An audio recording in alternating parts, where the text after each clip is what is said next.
Hello and welcome to Breakfast All Day. I'm Matt. That's Christy. That's Alonso. We are talking about a new movie called Just Mercy that we may or may not see in the awards race. So, yeah, this was out, for like a week last year for qualifying, and now is going wide this weekend. Yes. So, one of two movies we're going to do as a Death Row double feature. Which I had yesterday. So I watched this. Oh, wow. And then immediately walked into Clemency. Wow. Okay. I still haven't gotten to see Clemency. I did not have time this week, unfortunately, but I will be catching up with it. But this is Just Mercy.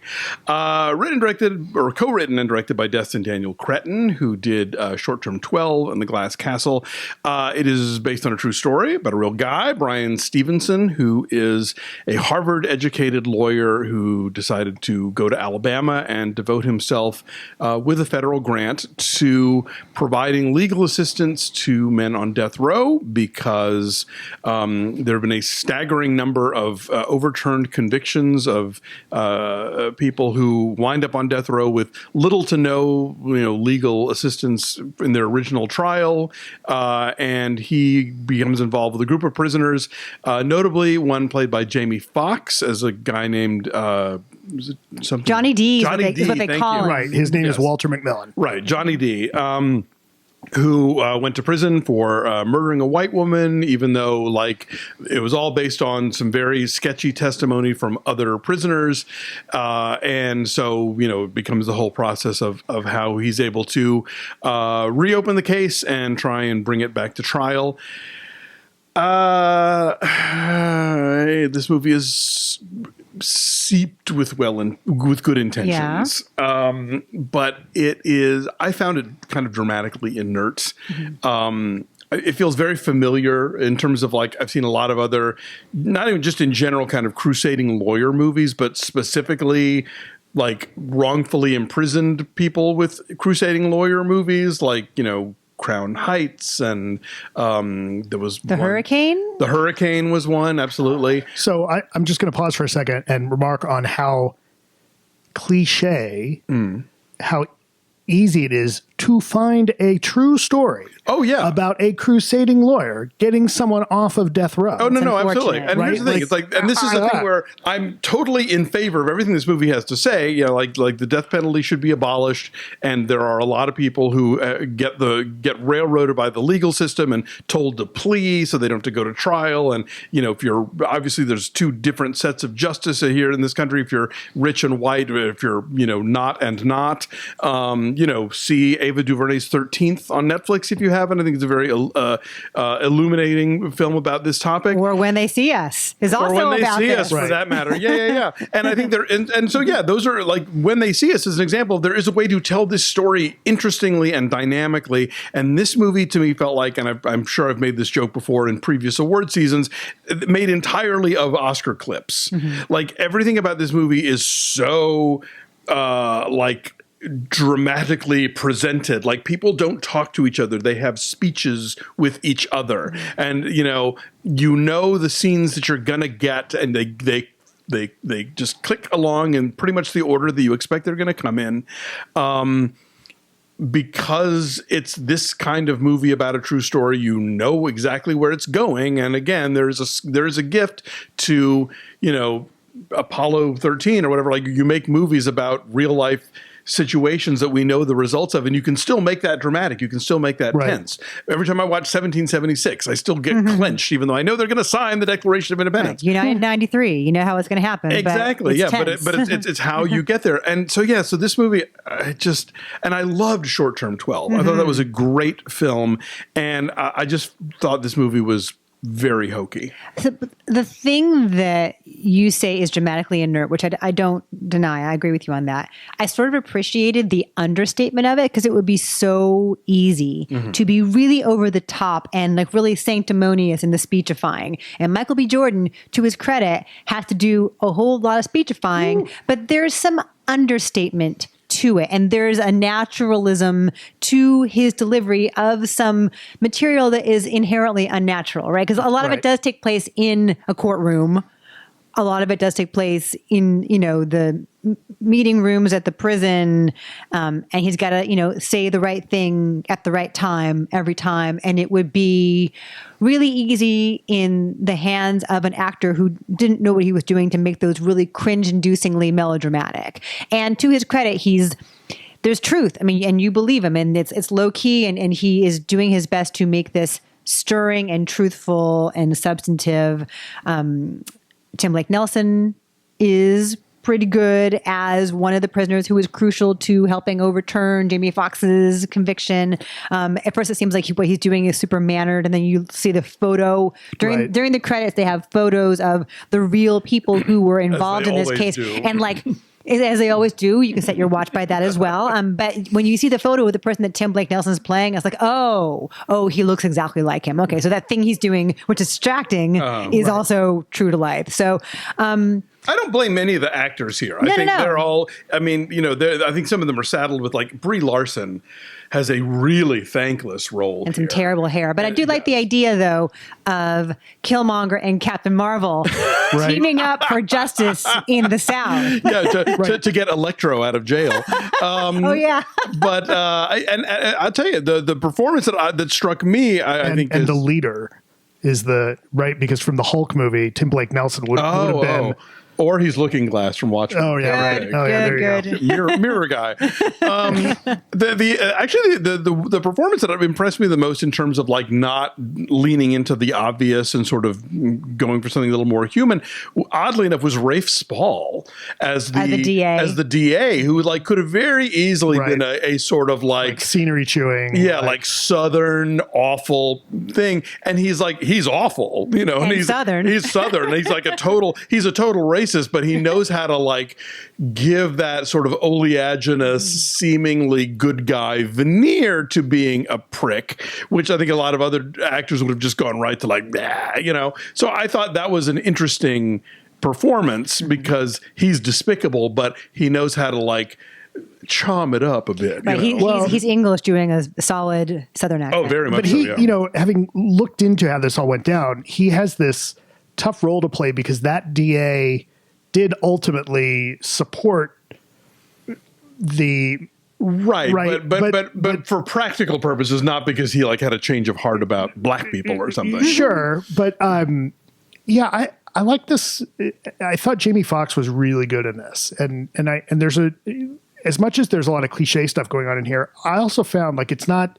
This could have been really heavy-handed, to your point, Christy. And I think that there's some subtlety there that I kind of like. Like, I kept waiting. I'm like, as I'm watching it, and they keep bringing up To Kill a Mockingbird. And they keep bringing up, have you gone to the house? Have you gone to the, and the one woman says, that's where Atticus Finch stood. And I thought, you guys are talking about a work of fiction, right? And you get the sense that there's people in that town that pride themselves, because the sheriff kind of brings it up, like, but they pride themselves on being the home of that story, right? Of Harper Lee and that story, as if that gives them some currency in the civil rights movement. And it's like, that's a made up story, you guys. Yeah. Also, most of the white people in that book are not the heroes. Right. But the movie never points that out. The movie doesn't say, that was a work of fiction that you guys are. Yeah, but they cut to his face in a way that's like, really? No, understood. Like, but I think a lesser movie would have really, really been on the nose with that, right? It speaks for itself that they keep bringing it up. It's near the nose. Okay. I thought the performances, especially, I was really impressed with Jamie Foxx. I thought that this could have been,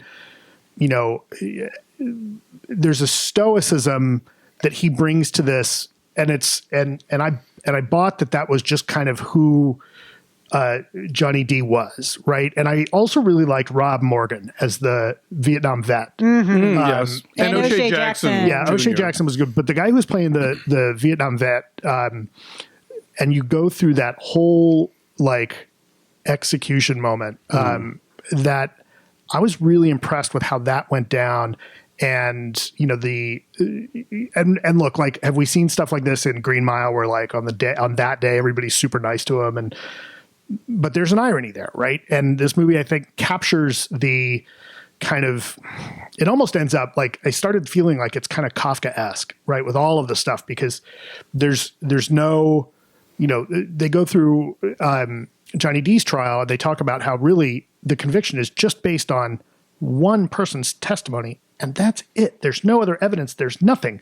And they try and get that turned over, or at least like, he has to go all the way to the state Supreme Court. The lawyer does, to get that turned over. And just almost like every step of the way, you start hearing these stories about, O'Shea Jackson's character. It's like, yeah, they just, the prosecutor said, I just looked guilty. That's how how he knew. Right. And this movie does, I think, a solid job of reinforcing some of the other movies that we've gotten recently about like the different justice system and how scary it is to be a person of color in certain parts of the country, and just know that you not only don't have the same opportunities, but also can't legitimately help bring the truth to light without certain facing grave risks. Yeah. Right. And I'm not talking about just the lawyer. I'm talking about the other witness. I was pretty impressed with this movie. It does get a little speechy. But for the most part, I think that actors really elevate the material here. I was pretty impressed with it. We talked about Underwater borrowing so much from like Alien and stuff. Like all the stuff where Michael B. Jordan is arriving in town and like he sees the prisoners being forced to like work in the field and the way that people treat him. It was like, whoa, somebody has seen In the Heat of the Night. Like there were so many Mr. Tibbs moments early on. And just, I don't know, throughout the film, everything felt like I'd seen it in another movie. And yes, Jordan and Foxx are like the best version of this you're going to get in terms of what their performances are and what they're bringing to it.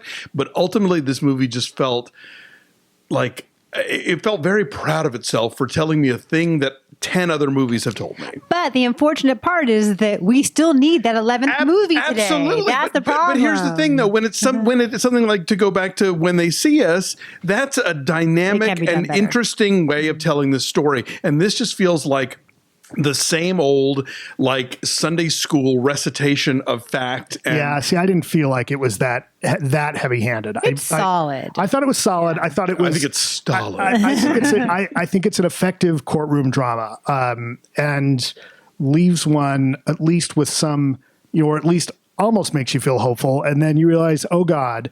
It's even like the title cards are brutal. Sure. Right. But just because the problem hasn't been fixed doesn't make this movie any better for me anyway. But it sadly makes it necessary. Yes, yeah. but still do it well. Do it well like When They See Us. The execution scene, I will say, I agree, was totally emotionally effective. Yeah. Yes. The use of the sound design. That's all I'm going to say. That the way and what you don't see. No, and what you hear. Look, and I think that there's a lot of stuff in this movie that I think we haven't necessarily seen before, like that Michael B. Jordan is leaving his home in Delaware and how his mother reacts to that, is like, that's a new facet on this. And I think, like the harassment he has to go through just to talk to these guys.